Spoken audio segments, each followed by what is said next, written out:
Olá, eu sou o Carlos Paiva, sou oncologista clínico, pesquisador, paliativista e fiquei pensando aqui uma reflexão sobre um estudo que nós realizamos no hospital há um tempo atrás, quando a gente perguntou para pacientes com câncer nas diversas fases da doença se ele era feliz.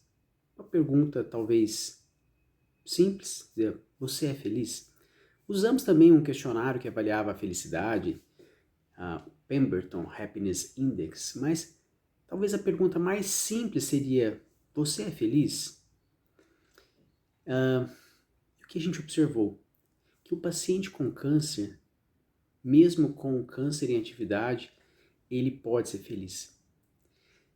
Em torno de 20, 30% dos pacientes se diziam, inclusive, mais felizes do que antes de ter o câncer.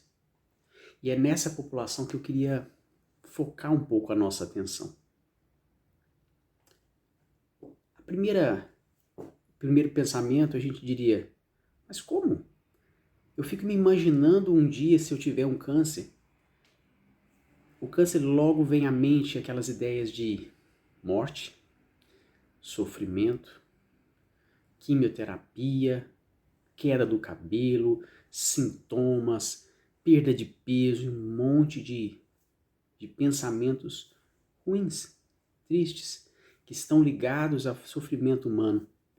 Mas como então uma pessoa com câncer vai ser mais feliz do que antes? Exatamente por causa de uma questão chamada sofrimento e depois crescimento, ou seja, do crescimento pós-traumático. Quando eu sou confrontado com uma situação difícil, desafiadora, que me leva a sofrer, eu cresço com aquilo ou eu entristeço com aquilo. Obviamente que todo mundo, quando recebe uma informação difícil, a gente vai passar por algumas fases. Eu vou negar, às vezes, eu vou ficar com raiva, eu vou dizer, por que comigo e não com aquela pessoa que faz muita coisa errada? E eu não, eu fiz tudo certo, eu comi tudo certo, eu fiz uma dieta, eu fiz atividade física, eu me preocupei, por que comigo e não com aquela pessoa que faz maldade, que rouba, que não sei o quê? Então a gente passa por essas fases, mas depois, e todo mundo passa, uns mais rápido, outros mais devagar, uns com mais dificuldade, outros com menos dificuldade, mas ninguém está pronto, ninguém passa a vida pensando, olha, no dia que eu tiver um câncer, eu já vou me preparar porque eu vou lidar dessa forma. Não, isso não existe. Ninguém se prepara para ter um câncer. Mesmo as pessoas com síndromes hereditárias, com alto risco de câncer, elas não se preparam para ter um câncer. Elas até podem imaginar que um dia vão ter um câncer, mas elas não ficam se preparando para aquilo. Então sempre é uma novidade, sempre é uma dificuldade. Mas voltando à questão da felicidade, algumas pessoas, elas conseguem crescer com essa dificuldade. Porque elas conseguem perceber que a vida tem uma beleza que ela não percebia. Ela consegue perceber e valorizar algumas pessoas que ela não valorizava.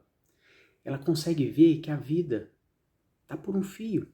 E que hoje eu estou aqui conversando com vocês, de repente amanhã eu não estou mais aqui. E que aquelas coisas que eu poderia muito bem procrastinar, deixar para resolver amanhã, semana que vem, o ano que vem, daqui 10 anos, eu posso resolver hoje. Que aquelas coisas que eu não quero falar hoje, eu deveria falar hoje. Então, a pessoa que tem um câncer começa a ser mais seletiva, às vezes. Ela começa a selecionar o que de fato faz diferença, o que de fato faz sentido para ela. Ela tem uma grande oportunidade de revisar o que ela já tem na vida, de ver o que de fato faz sentido para ela. E a gente, às vezes sem o câncer, sem uma doença incapacitante, sem uma doença que ameaça a vida, a gente está nesse mundo corrido de trabalho, filho, escola, e cai nessa rotina imensa do dia a dia e não consegue nem parar para pensar na vida da gente. Então, o convite é: vamos aprender com as pessoas que estão passando por dificuldade. Não vamos esperar passar por dificuldade, não. Vamos aprender com as dificuldades dos outros. Então, hoje, o que eu posso fazer? Pergunta que eu faço para você. O que hoje você pode fazer que é importante? Atente um tempo do seu dia tão corrido para pensar na sua vida. O que você fez, o que você faz, o que você quer fazer, o que faz sentido para você dentro da sua fé, das suas crenças, dos seus valores. Pensa um pouquinho sobre seus princípios, seus propósitos na vida. A gente precisa disso. Não dá para simplesmente falar assim, vamos embora e vamos viver. Eu preciso saber um pouquinho mais quem eu sou, onde eu estou, o que eu quero fazer.